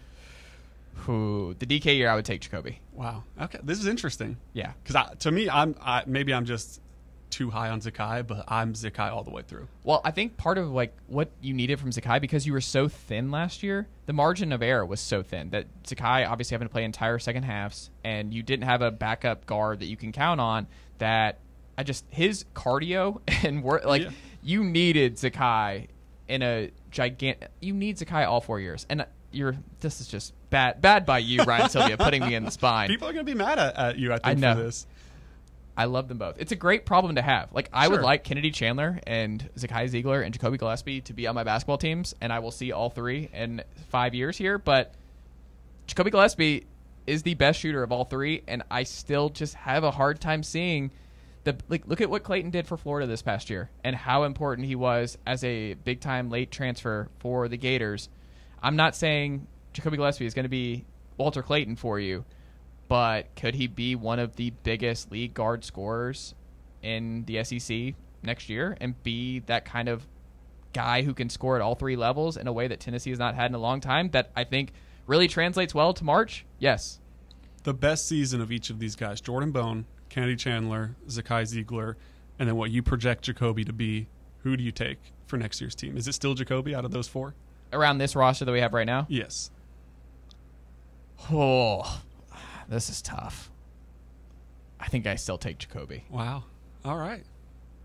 Tennessee, if that comes to fruition, that is the best option, Tennessee's going to be a very good basketball team next year.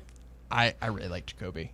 I like what I've seen. I like what he can potentially be for this group, and I am waiting for that kind of breakout type year. I've been wanting a 40+% three-point shooter at the lead guard spot in Rick Barnes' system.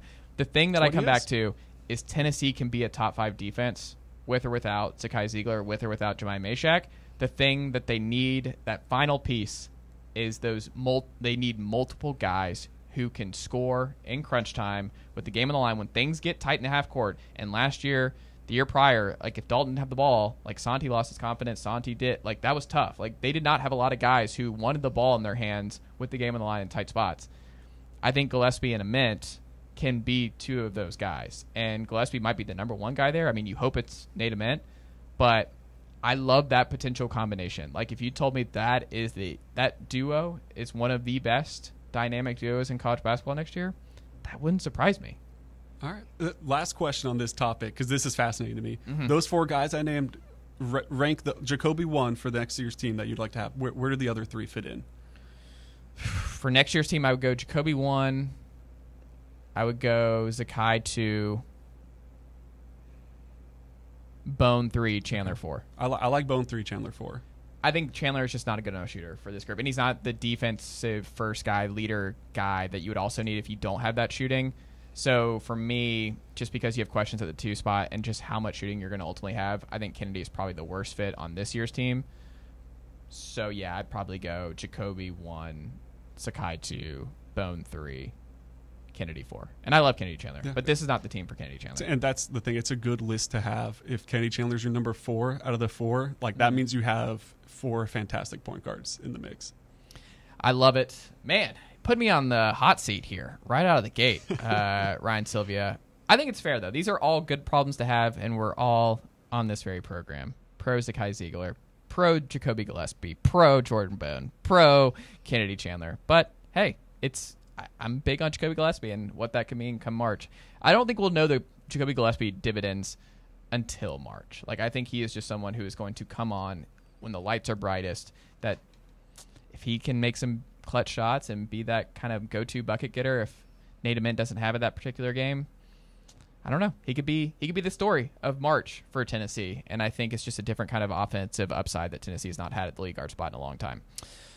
We'll continue our conversation on Tennessee hoops. We'll talk some Lady Vols and some Tennessee Titans coming out here on segment number 2 and hour number 2 right here on The Chase. It's Fan Run Radio, Fox Sports Knoxville, in studio with Ryan Sylvia on a Wednesday of Vol Report. Stick with us. Whole lot more Tennessee Titans talk, Tennessee Lady Vols, and then some Braves here in hour number 2. Stick with us. It's The Chase. Running a business, coaching a team, planning your next big event, you need more than just gear. You need SM Athletics and Logo Solutions. Custom uniforms, branded apparel, promotional products, done right, done fast, and built to show off your brand with pride. From local businesses to high schools to major universities, SM Athletics is trusted by winners. Get real service, get real quality, get noticed. SM Athletics and Logo Solutions, where your brand comes to life. Visit smathletics.com and let's build something great together. Are you looking for a treat that will knock it out of the park at the next watch party? Just like your favorite baseball team, Crumble brings the best lineup week to week with an expanded roster that includes key lime pie, strawberry cake, or my personal favorite, Monster featuring M&M candies. Let Crumble treat you to the best cookies in the game. Download the Crumble app and start earning rewards. You can even vote monthly on what flavors you would like to see at any store of your choice. Warmer weather is here, so get to the ballpark, but don't miss the cookies. Airlines have just reduced their prices even more. Book 30 days in advance and save big. Want the absolute lowest prices on your airline tickets? Then call the Low Cost Airlines Travel Hotline right now for prices so low we can't publish them anywhere. The only way to access our low rates and save up to 70% is to call. Save hundreds on your vacation tickets by calling right now. You can fly anywhere in the world and pay discount prices on your airline tickets. Book a flight today to London, Paris, Madrid, or anywhere else you want to go and pay a lot less guaranteed. Call the International Travel Department right now at Low Cost Airlines. 800-631-1754. 800-631-1754. 800-631-1754. That's 800-631-1754.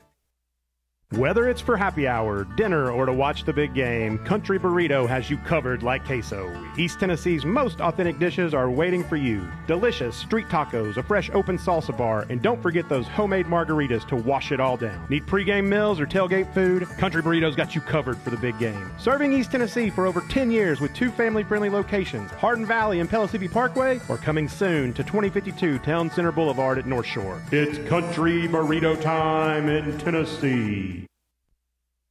You're listening to FM 105.7 and AM 1340, WKGN Knoxville, and W289CU Knoxville, Fan Run Radio. Blackford Veterinary Surgery Referral specializes in surgeries not regularly performed by your pet's general veterinarian. They're currently accepting referrals from vets all across the country. With their newly renovated state-of-the-art surgery center and highly trained staff, clients can rely on professional and thorough care. If your vet says that your pet needs surgery or rehab, ask for a referral to Blackford Vet and let them get your best friend back on its feet. Located conveniently in West Knoxville. For more information, visit blackfordvetsurgery.com. What are you going to do with your old car? You can try selling it, you could junk it, or you can donate it to Heritage for the Blind. Your car will be towed away for free, and your donation is tax deductible. Just call 1-800-639-8620. Heritage for the Blind accepts cars, vans, trucks, and boats.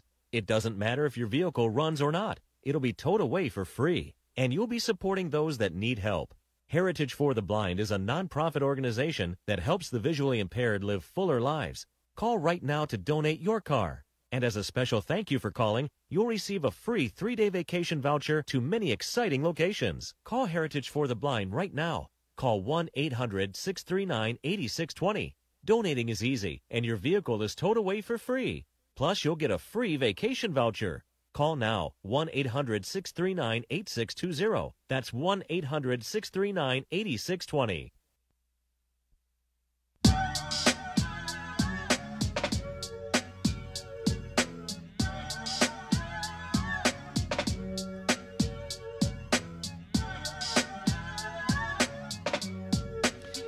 here on Fan Run Radio, Fox Sports Knoxville. Listen to us anywhere, wherever on the free Fan Run Radio app. Download that in the App Store if you've not already done so. You can watch us on YouTube, Fan Run, Fox Sports Knoxville. Search us there. Watch all of our shows throughout the day, 13 hours a day of local Tennessee content right here in East Tennessee. Coming to you live from the White Claw Hard Seltzer Studios. Ryan Sylvia of Vol Report is still with us as we continue on hour number 2 right here on a Wednesday. You'll get Ryan Sylvia of Vol Report every Wednesday right here on The Chase. Ryan, we wrapped up the Jacoby Gillespie player preview talk. Before we get into the Titans, let's talk Nia Robertson, who is a big-time transfer from SMU. We expect her to play a huge role for Tennessee and Kim Caldwell in year 2. She was a big-time scoring addition for the Lady Vols. How does she fit in with Talasia Cooper, with Boyd and company in 2025-2026? What should Lady Vol fans know about her, and what will she have to adjust from what you've seen from SMU to thrive in Kim Caldwell's game? Nia might be the most boom or bust type player on this roster. When she is on, she can make a shot on any spot on the court at any time. If you watch the film, she is a fantastic scorer. The issue is the efficiency numbers, and I think that will probably look better with a Lady Vols roster that she's surrounded by better talent and a lot more options, because there was times that she was kind of having to carry the load at SMU and at George Washington before that. You can't shoot 32.5% from the field. That's got to go up. I think it will, but if you just watch the pure shot making, that's what's just jaw-dropping, breathtaking type of play. Is she finished at the rim through contact. She pulled up from 3. It was a true all 3-level scorer, and that's got to be really intriguing as an addition of someone who can just take over a game, seemingly. Yeah, and it's just kind of a weird backcourt situation because obviously the Lady Vols are kind of loaded and set on the front court. We talked about Janiah Barker last week. We don't really know if she'll be a starter. She was a 6th woman on UCLA last year. Obviously a super talented player from the Southeast, coming back closer to home here. But you look at the backcourt, a lot of turnover there. Jewel Spear gone. Talasia Cooper, who was obviously a big part of what Tennessee was last year, big part of what you expect Tennessee to be next year. I don't know, is that when you look at her game and her size along with Robertson, along with Boyd, does that feel like a 3-woman unit that works, that you think will actually have a strong plus-minus and something that will work, especially late in games, or do you see one of those 3 potentially being the odd woman out? I think it could work. It's going to be a type of deal where you do ride the hot hand to a certain extent. That's just what Kim's done. If you're having a really good game and you're able to play down the stretch, you're going to play down the stretch. So she's not married to starting lineups. She's not married to closing lineups. I think the closing lineups are more consistent than the starters are, but she's not afraid to say, hey, Nia, you're shooting 6 for 9 from the field so far. That's efficient. Let's roll with it down the stretch. Or if you're not shooting well from the field and you're shooting 1 for 7, then maybe you're not going to see as much in the crunch time this game just because you're not on. And you also do, of course, have to take the total body of work into account. The thing with Nia is if she can shoot the ball well from 3, what she's capable of, she's been a little bit over 30% throughout her career. So if that can take one step up in the right direction, that's going to be very needed for Tennessee, because I think what you lose the most out of Samara Spencer and Jewel Spear leaving is that 3-point shooting threat. Where are the threes going to come from? Because you're going to have to take them in the system. You're going to hit a number every game pretty much that you're taking. Who's going to be the ones putting those shots up? I think Nia Robertson's in that mix. If she can find some efficiency there, if Ruby Whitehorn can take a step up in efficiency from range, that solves some of those things, but neither of them have necessarily been efficient 3-point shooters in their career. They've proven they can make them. Now it's just about hitting a good amount of them. Yeah, and I mean, she led SMU in points, assists, steals, free throws, and threes. She had big games where she shot the ball extremely well. She's not afraid to get up shots. Yeah. Nia Robertson's going to shoot in this system.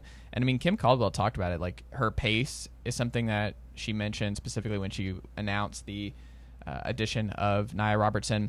She's going to be a high-volume shooter, and she's someone, to me, the free throws is a big part of it, where she had some games where she was 11 for 11 from the line.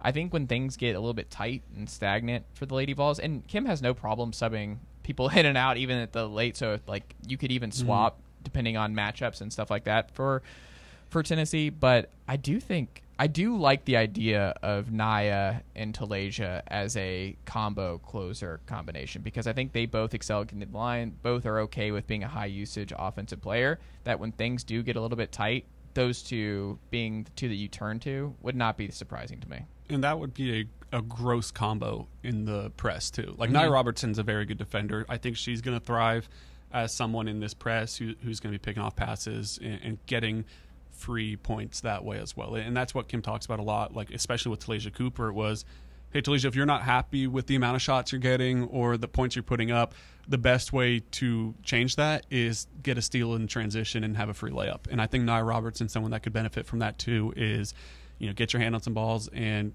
go finish at the rim, and that's going to, result in a good amount of points and help those efficiency numbers go up as well. I love it. We'll continue our Lady Vols player new faces preview series with Ryan next week on the program as well on the men's side. Titans, trending up, trending down. We have a bunch of Titans folks in the room here, so on Wednesdays we're definitely going to talk Titans as well right here on The Chase. I want to do a trending up, trending down conversation here, fellas. The rushing attack. You saw Derrick Henry. I think Derrick Henry and A.J. Brown were big-time fantasy guys. I saw yesterday for Talk Sports, John Reed tweeted out a funny picture, a reaction to a tweet about just Derrick Henry and A.J. Brown still lighting up, two former Titans. The wound is still fresh for intern Jay King. Very. But what about the rushing attack in 2025? Are you optimistic that it's going to be moving in the positive direction, that the offensive line should be a lot better, having a player like Cam Ward take some of that pressure off the rushing attack will help? Like, where are you at with who's on the depth chart right now and where Tennessee should be running the football next year? I mean, it's not going to be as good as, obviously, the Derrick Henry days. It's tough to say it'll be worse than last year, because you would hope pretty much every category gets better than last year, just with, obviously, the worst team in the NFL if you're looking at who's getting the first pick in the draft. So you would hope it's better. I think you have to be pretty happy to a certain extent with what Tony Pollard gave you last year, 1,000-yard rusher. He was healthy for most of the season, if I remember right. You hope Spears kind of gets back into the mix a little bit more and stays healthy as well. And if you can kind of get that tandem rolling, I think that it's not a bad running back duo to put next to a rookie quarterback and just kind of see where that offense goes. It is kind of odd to me, Jay, that they didn't add another back. I don't know if it was a veteran or draft somebody. Tony Pollard, obviously, I mean, he was a Memphis guy, right? If I remember correctly, yeah. So super talented, like you said, might be another 1,000-yard season. He's someone who can catch pass out of the backfield. He's an interesting figure. Spears has been there forever. I swear, this guy has been. It's gonna be like his third year in the NFL. Feels like way longer than that. He was in the Levis class. That doesn't feel right. That is funny to think about. Yeah. Tyjae Spears, doesn't it feel like he's been there for a while? No, for me, probably not, just because I had Derrick Henry all those years. Exactly. And then Tyjae Spears came in. Well, what do you think about the running game? Do you think it's going to be a lot better? I think it's going to be maybe a little better than last year, just as good. I mean, again, Tony Pollard rushed for 1,000 yards last year. He had a productive season, despite how poor the offense was. But again, I mean, I just want to see Tyjae Spears improve a little bit more, and I'm still confident in how he does play. He was battling injuries and stuff and other factors last year, so I'm just really excited to see how the duo plays now that they're more healthy. And I mean, God forbid if Cam Ward does struggle, he can give the ball to both of those guys, and then they can have productive seasons. So I think the running game definitely can be a factor. Without looking, where do you think they ranked last year? In rushing? Mm-hmm. 25th. I'd say probably like 20th. Okay. Matt, do you have a guess? No, I don't have one. I don't know. 31st. Oh, what? Yeah. Who's 32nd? The Vikings. Okay, yeah, they don't really run the ball. It's I don't know. Like, the weird part about, like, if you look around the league, most teams run the ball for at least 4.5 to 5 yards per carry. Titans down here at 4.1 yards per carry a season ago. Let's see. In terms of touchdowns, though, they were okay in the. Oh, never mind. That was descending order, near the bottom in touchdowns at 11. To put it in context, but also the Cowboys not drafting a running back last year and just bringing back Zeke and just like saying and no Pollard, and we're like we'll be fine. They had 6 rushing touchdowns last year total. 6. Dallas Cowboys, man, dead last in the NFL in rushing touchdowns. Yeah, the shocking one to me was the Bears, too. I mean, if Genty wouldn't have gone to the Raiders, I would have thought he would have gone to the Bears in the top 10. But, like, even then, you just didn't even try to go for running back in the mid-rounds when all you have is DeAndre Swift, who's not bad, but I feel like he's not the best running back in the league. You know what I mean? He's just okay. You know what I mean? So, you draft a guy in the 7th round, but I don't know. The Bears not getting a running back in the offseason was really shocking to me. Yeah, I think that one was definitely, like, if Ashton Jeanty was there, it seems like they were probably going Jeanty, and they just weren't going to reach on, like, a Caleb Johnson or what was the running back from Omarion Hampton from North Carolina. Yeah. But you know what's crazy, too? So the Bills led the NFL in rushing touchdowns last year, 32. But the teams that were at the top of the list here, and I think this is important, the Bills, 32, number 1 overall. The Eagles, number 2 at 29. Tied with them, the Lions at number 3. If you're noticing a trend here, Jahmyr Gibbs, Saquon Barkley, Cook and company with the Bills, and also Josh Allen. You have to throw him in the mix because he's a big part of their run game as well. Jalen Hurts, big part of their run game. The Commanders, who had a great breakout year at 25. The Packers, playoff team, 23. The Ravens, 21 right there. All of the top 6 in rushing touchdowns last year were playoff teams. So I think that's something to note.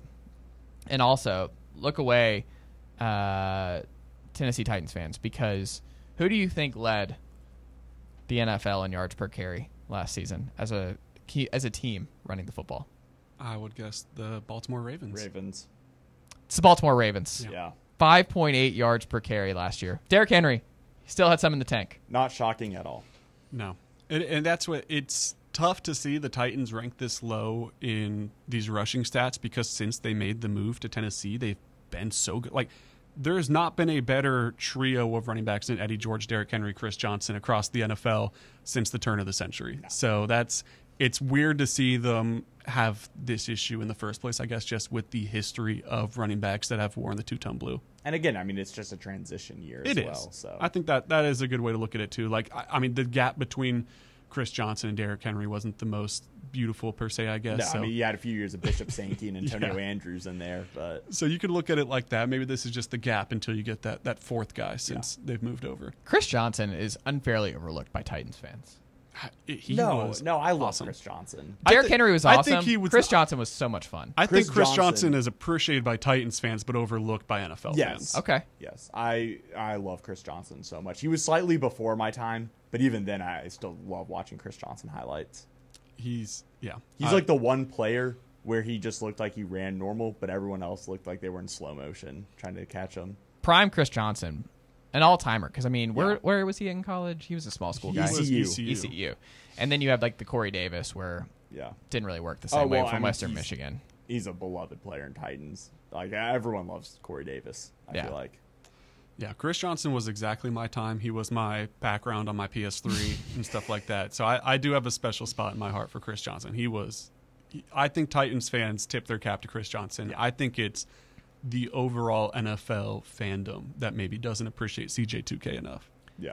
I, as a Falcons guy, I wear my Work Done Atlanta Falcons jersey a lot on NFL Sundays, so I love my vintage Work Done jersey. Great guy, great in the community. Shout out to Work Done, FSU and Atlanta Falcon legend. And Buccaneers legend. Well, hold on. Let me stop you right there. Atlanta Falcons legend, Work Done. He had a cup of coffee with the Tampa Bay Buccaneers, but everyone remembers Atlanta Falcon legend. Michael Turner was just an all-time fun one. There's not the burner, but it's also like one of those things where I kind of like the identity where the Titans, they were just weird without a big-time running back, whether it's Eddie George, Chris Johnson, Derrick Henry. It just feels strange when the Tennessee Titans do not have an elite running back. That's just part of their identity. It's like with Wisconsin running the air raid the last couple years. It's just wrong. The Tennessee Titans should have a franchise running back, and Ashton Jeanty would have made so much sense as the next guy to be. Obviously, you're really excited about Cam Ward and company, but it is a little weird that they do not have that same level of offensive running the ball firepower with Tony Pollard and company. But We'll wrap up here on hour number 2, coming up with Sean Coleman of Hammer Territory and Battery Power to talk all things Braves. He's also a Vols guy, so we'll talk some Vols, maybe a little bit with him as well. But the Braves turn the corner, walk-off win with Austin Riley with the pop fly out there in the 10th to beat the Mets last night. So we'll talk to Sean about where the Braves are, because Alex Anthopoulos talking this morning on 680 about what the Braves' plans are for this summer. Are they going to be buyers, sellers? He answered all of that. So we'll pick Sean's brain here as we wrap up hour number 2 right here on The Chase. It's Fan Run Radio, Fox Sports Knoxville. Stick with us right here 1 to 3, Monday through Friday. We'll be right back after this. We really need to get some branded stuff. Shirts, hats, promo items, something professional. I mean, we could just find a website and order a bunch of it ourselves. You could, but you're taking a big risk. You don't know the quality, the fit, the timeline. It's a roll of the dice. Yeah, I guess. But isn't that how everyone does it now? Not the ones who actually care about how their brand looks. Look, if we're putting our name on it, it needs to be done right. We need SM Athletics. SM Athletics? Yeah. They specialize in working with businesses like ours. Apparel, hats, promo gear, but real, customized stuff. They actually care if it turns out right. Probably a lot better than getting stuck with 100 t-shirts with crooked logos. Exactly. Plus, they'll walk you through everything. Sizing, colors, material, so it matches the image we're trying to build. Makes sense. What's the name again? SM Athletics. Trust me, if you want to look like a real company, not a flea market stand, this is the move. If you're serious about your brand, work with people who are serious about getting it right. SM Athletics. We make it easy to save money. Get access to thousands of discounts on shopping, dining, and travel with the C&B Plus Perks account. It's a powerful new way to save money with roadside assistance, cell phone protection, identity theft protection, and credit monitoring. Banking at C&B has its perks. Call or stop by a branch for more details. Citizens National Bank. Banking never felt so good.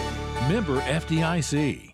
A brand built in Tennessee and born from the love of the game. Inward Half revolutionizes golfing comfort. Crafted by a former pro and dedicated enthusiast just like you, our luxury performance wear guarantees you stay cool and comfortable through every swing and every day. We're not just a brand. We've set out to create a lifestyle for those who understand that impeccable style and premium performance are a hole-in-one. Enjoy the walk-in with Inward Half. Hey, Pack Rat. Yeah, you. Are you moving cross-country and you just don't know who to call? Call us right now. Listen, you've probably seen one of our containers in your neighborhood. But did you know that we can help you move anywhere in the United States? It's real simple. We'll drop a container off at the location you tell us to bring it to. You pack up your valuable possessions at your leisure. They stay safe right in your home. And when you're ready, call us. We'll come and pick up the container and give you a scheduled date of when your furniture and the other possessions will be at your new home. So if you're moving across country or across town, be a Pack Rat. Join the Pack Rat family. Call Pack Rat right now for your free quote. See y'all later, Pack Rats. Call 800-965-1298. 800-965-1298. 800-965-1298. That's 800-965-1298. Yee-haw! I've been hooting and hollering ever since I started betting with the VIP Play app. VIP Play has more than 200 leagues, every bet type you can imagine, live betting and live hosts, all with 24/7 support from real live people when you need them. Start betting better with the VIP Play app today. Don't be a better, be a better with VIP Play today. Download VIP Play today or head to VIPPlayApp.com. Make sure you use the promo code FANRUN to take advantage of their welcome bonus and so they know that we sent you. Gambling problem? Call 1-800-8899-789. Must be 21 or older and located in Tennessee to bet.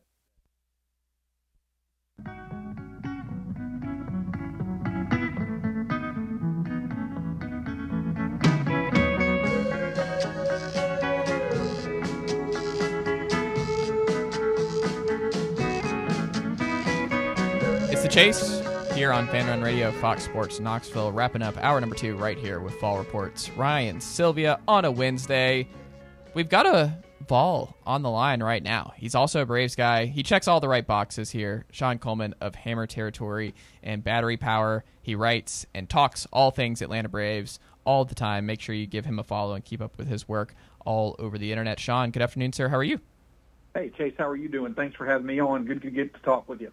Thank you for being here, man. So how do you balance? Because I know how I balance the Braves and the Vols baseball during the season. How are you able to watch a lot of Vols baseball, or is it more still just for football for you because you're so locked into the Braves? Yeah, I'm able to, kind of balance it out. Now, fatherhood now, being in the equation as well. Wasn't there a few years ago? Some games you have to watch on highlights, others you keep up with, and you also just kind of find your niche of how you cover the teams. I don't cover the Vols as much as I do the Grizzlies and the Braves, but I certainly keep up with them, of course, as especially baseball, how some balls may feed into the Braves system. But just in general, it's the ability to be able to know where you can go to get the main points that you're looking at, but also being able to follow the games in other ways to keep up with the information. But if I have the opportunity to watch it, more often than not, I'm going to be watching some Vols sports or Braves baseball. So I love it. We got Sean Coleman here of Hammer Territory and Battery Power joining the program right now. Sean, Alex Anthopoulos, very open on the radio this morning on 680 The Fan. What did you take away from AA's comments about there's no question they are planning to be buyers this summer, even with the struggle and even with the Fangraphs playoff projections, putting the Braves somewhere around the 26% ranking? Yeah, basically right now, the thing that I think Alex Anthopoulos has in his mind that I think some in Braves country do, I kind of follow with this same train of thought, is that the ingredients are still there for this team to be a World Series contender. Now, it's very unlikely that's this year, but just because it doesn't work out this year doesn't mean that it can't work out moving forward. And the big part of that is that, again, for the Braves, it's been the fact, and I know this kind of goes against the past few years, when I say the ingredients are still there, you've still got Ronald Acuna Jr. performing at an MVP level. You've still got Chris Sale performing at a Cy Young level. You've still got a rotation led by Spencer Strider, Chris Sale, and Spencer Swellenbach. That lines up really well in a short series if you can at least make the playoffs. The big thing is the Braves need to get their offense going once again, and I think that that's a lot of underperformance, as he mentioned, but, a lot of those underperforming sources, they're under long-term contracts, so you're not going to be able to move them for value that would make them, worth moving. The other factor in all of this I think he's looking forward to as to why he wants to be a buyer is because I think the writing's pretty much on the wall. I love Brian Snicker. I don't think he should go anywhere during the season. But I think that the organization, as well as the coaching staff, you're going to see some major changes. Not only in terms of personnel, I think there's going to be a new manager at the start of next year, but also the overall approach, the overall focus of what's going to work for especially this offense because things need to change. So the reason why I think it's the right move to be buyers is because this team is still good enough to go on the run that it needs to make the playoffs this year, but also adding to this team moving forward because World Series aspirations are going to continue to be the goal year in and year out for years to come. And I think that they can once again realize that dream. If they can make the playoffs, they've got the ingredients that can still make them dangerous and win another World Series title here in the next few years. Hey, Sean, this is Jay speaking. Who's a target that you want the Braves to sign in the trade deadline or acquire? Yeah, that's a really, really good question. I haven't really, to be honest with you, I haven't really dug into names as of yet. We need a shortstop, and we need a shortstop badly. The reason why is because as good as Nick Allen is, he's just not providing any sort of offense. You also have to throw into the equation the fact that our left field production has been kind of down. But Jurickson Profar coming back, I know he's not going to be an option for the playoffs. I think he will significantly improve the overall output when it comes to our outfield. But I think outfield as well as a shortstop is a need, and also the bullpen. I think if you look at a team like the Pirates, they have a closer by the name of David Bednar. They've got a couple of infield options that could potentially make sense. They could play the outfield or the infield. And I know that names are really what bring the content. Sorry, I don't have that prepared just as of yet. But I think that a couple of trades that the Braves could make, and it could be them getting multiple guys from the same team, looking for someone who's kind of, they feel they can fix or make better, who's had back into the bullpen experience before, like a David Bednar from the Pirates, and then a utility guy who could play some shortstop, play some outfield, and give you better offensive production than you're getting from those two spots. Those are two player profiles that I think they could target at the trade deadline. Is that realistic to acquire just a big-time shortstop at the trade deadline this year? Part of the the questions this past offseason as to why you kind of ran it back with Orlando Arcia, right, was just there weren't a lot of obvious guys that you could either just sign outright or trade for. So I don't really know. I mean, I don't think it's Nacho Alvarez coming in here this summer, coming back from his wrist injury. I don't know where they can go in the middle of this season to acquire a big-time bat and what they can give up, because this farm system, Sean, as you know, has just been kind of, I mean, so many guys have graduated out and you've traded a lot of guys, and it's not the farm system that it once was. Yeah, and that's a great point, and that's why I think that the where they should be shopping or where they should be, putting their spotlight shouldn't be on a big-time shortstop. I know that we would love to acquire that. I know that would be a great addition to this team to really get top-of-the-league production at the shortstop position. But they don't exactly need that. They just don't need league worst production. Instead of going after a top-tier shortstop, because it's going to be hard to acquire, because there's not going to be a lot of those guys out there, and to your point, there's not going to be the prospects to make it happen. Instead, just go get a guy who can give you league average production offensively, and it's not going to necessarily be a liability defensively. You can always put a Nick Allen in at the end of the game to help protect a lead, but you need the offensive production from your shortstop position to be league average to get that lead in the first place. So a big-name shortstop, I'd love to go get that, but instead, a guy who's not going to necessarily hurt you that much at the shortstop position, I'd rather go after a guy you feel can give you league average production offensively at the shortstop position. That cost may not be that high, and then you can always sub Nick Allen in at the end to get that defensive upgrade that you want. So there's still not a lot of names out there from that perspective, but I do think that if the Braves just find a guy they feel could just at least give them that league average offensive production, that'll be a huge addition to the bottom of this order and from the shortstop position. So one of the things that's interesting, too, with Ronald Acuna playing like the best player in baseball right now, even better than Aaron Judge since he's returned, just an unbelievable player all the way around. One thing he's not doing, I was listening to Fangraphs, the MLB podcast this week, and they were talking about Acuna, and he has not stolen a base as of yet since his return. Is that done? Are we looking at a post-stolen base guy, Ronald Acuna, at this stage in his career to protect his knees, or do you think that's something that will maybe pick back up when the Braves are back closer in contention? It's something you pick your spots more come playoff time. Where do you think we're at with Acuna on the base path? I think where we're at with Acuna on the base paths is it's going to be significantly less production on the base paths themselves, at least initially, because there's a couple of factors right now that could change over time through improvement, but that are probably overall impacting what he does on the base paths. Number one, you want his bat to be as productive as possible because the rest of our lineup is not getting the job done, so you don't want to risk any type of further injury or anything like that. That goes into the second thing. You're still less than a month from when he returned from another major knee operation. So I don't think it's a lack of trust. I think Ronald Acuna trusts his body at least much more than he did when he came back in 2022.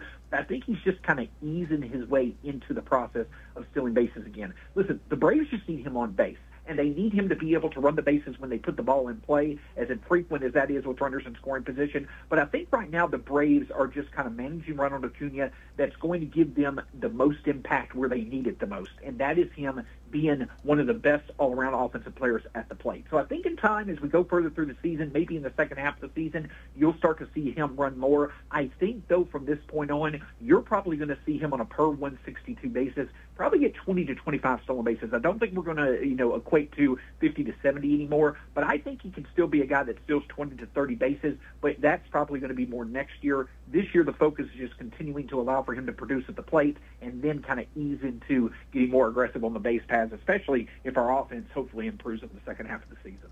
What are your expectations for Jurickson Profar to this point? Is he a leadoff guy when he comes back and you move Acuna down a little bit? Where does he ultimately slot in here when he returns here next month? Go ahead and put him in that second spot. And I think the reason why that you want to put him in that second spot is that allows for you to be able to have that consistent source that gets on base. And that seems to be something that Brian Snicker does like. Right now he's going with this Alex Verdugo, Eli White combination, and you just can't put that there. You cannot put that low, that limited of an offensive source in the number 2 spot between your best hitter, Ronald Acuna Jr., and then who are supposed to be your next 3 or 4 best hitters in your catcher position, Olsen, Ozuna, as well as Riley. Either do that or put Profar in the 5th spot. But when Profar comes back after Acuna, it should be some combination of Riley, Olsen, Ozuna, and Profar. Those are your 5 best bats. The catcher spot should be 6. the way that the Braves offense is going to get consistent to the point it needs to win at the rate that it needs to, stack your 6 best hitters up and hope for the best, and more often than not, hope that you'll have success. So batting in the 2 spot, I think, is the best outcome, but in that 5 spot, I also could see it makes sense as well. Of the 4 that really have to turn around for the Braves in the lineup, with Albies, Michael Harris, Matt Olson, and Austin Riley, who do you have the most faith in turning it around mid-year, and who do you have the least, 1 through 4? Oh, let's see. I'll go with Austin Riley because I feel like because Olson's been doing pretty good. You know, yes. if you look historically, the reason that I say Austin Riley is because when we get into mid-June through mid-August, he absolutely takes off. He is one of the most productive hitters since 2019 in those summer months. And if we can get him going once again, he has like a 950 OPS in that 2-month span if you combine his overall production throughout the years. So him getting back to the Austin Riley who just absolutely dominates in the summer, I have the most faith in him. Least faith, you know, I was asked just a few weeks ago who I thought between Ozzie Albies and Michael Harris was really starting to come out of his struggles. And Ozzie Albies he was making harder contact, he was walking more, but he's sunk down again. I think you have to look at Michael Harris because Michael Harris, I think he's still going to struggle, but I also feel that he's got the much higher ceiling right now with his overall offensive output. So in terms of the person that I have the most faith in, I think it's Austin Riley. The least faith, it's Ozzie Albies, and it pains me to say that, but there's just not a lot to put faith in that Ozzie Albies is going to make a big turnaround this season. At the very least with Michael Harris, he may not either, but in moments he can come through in the clutch, you know, as we saw, you know, over the past month or so on the road. We'll get you out on this, Sean. Clairvoyant Sean Coleman. AA buys, they don't sell, and we're talking off-season. Will it look like AA made the wrong decision to not just, hey, sell high on like Chris Sale, maybe somebody else, and just, hey, we'll reset. We're moving on from the manager in the offseason anyway. We'll go hard at replacing what we need to at short. Full season of Acuna. Strider, hopefully a full season ready to go as well.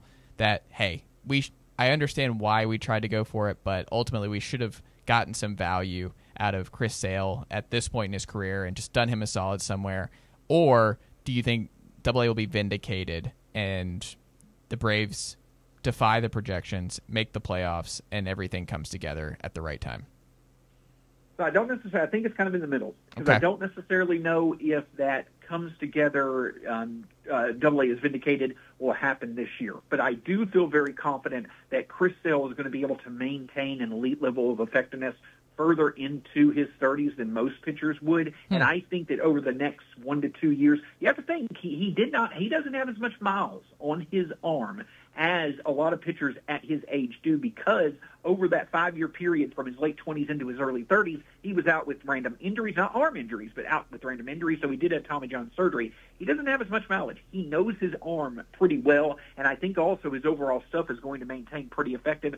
So I feel that he's going to be vindicated. I said on Foul Territory a few weeks ago, I thought the Braves were going to make the playoffs. I still think there's a good chance, especially if we can get, you know, some wins here at the end of June. But even if it's not this year, I still think Chris Sale is going to make a difference for us over the next few years in a World Series run, and that is why I feel Alex Anthopoulos will be vindicated. This team has to have a strength, and right now it's starting pitching, and it's hard to find 5 better pitchers in the game than Chris Sale. So if you're a team with World Series aspirations, as I feel the Braves should continue to be, you've got to have a strength to your team, and that's our pitching right now. And you have one of the best leaders and overall pitchers in the game in Chris Sale. You hold on to that for as long as you can.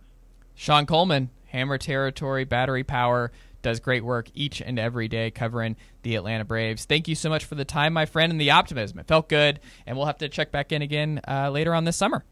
Yep. Go Balls, go Braves. We'll talk to you again soon, Chase. Have a great day, sir. Great stuff. Sean Coleman, Hammer Territory Podcast, Battery Power on SB Nation.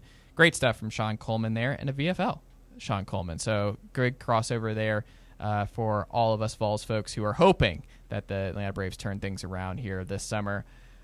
That'll do it for the Wednesday edition here on The Chase with Vol Report's Ryan Sylvia. Thank you to intern Jay King. Thank you to producer Matt Bailey. Thank you, of course, to Vol Report's Ryan Sylvia joining us in studio on Wednesday. We'll be back with Saturday Down South's Ethan Stone tomorrow on a Thursday. The Drive with Russell Smith and the Bear coming up after this. Y'all come back now.